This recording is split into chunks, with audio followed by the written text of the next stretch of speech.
طبعا بما ان انا تعبانه والولاد جعانين ليهم اسبوع بياكلوا من الشارع، فخليت واحده حبيبتي سمسمه تعمل لنا اكل حلو كده، اكل بيتي خطير وهي لفتها تحفه. هي عندها جروب على الفيس، هسيب لكم اللينك بتاعه تحت.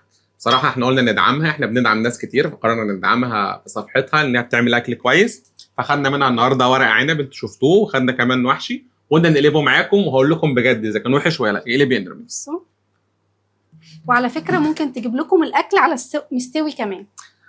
بس احنا طبعا بنسوي في البيت عشان يبقى سخن قوي. بصوا ورق العنب الرصه بتاعته حلوه ازاي. هي عندها ملكه انها بتلفه، يعني ساميه دي انا باكل دايما ورق عنب من مش عندها. قادره اكل. انا اللي هاكل.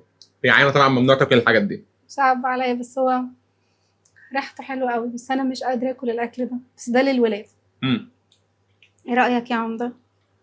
جميل طبعا، مش اول مره اكله صراحه هي نفسها حلو وبنت نظيفه جدا، وانا جربت منها اكل كذا مره لما ببقى مزنوقه، وكمان كانت بتيجي بتساعدني في شويه حاجات لما ببقى محتاجه حد يساعدني. فصراحه هي بنت سكر ونظيفه جدا، وانا بحب ساميه وتستاهل الدعم. على فكره احنا مش مشاركينها ولا حاجه. لا ده اوردر انا اللي طالباه، بس انا قلت ايه اصوره. حتى ما تقول لهم الكرنب. انا طبعا الكرنب قصه لوحده يعني.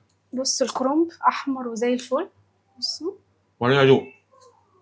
نقلبه بقى في صينيه تانية. لا مش هنقلبه. بصوا هو شكله تحفه اصلا.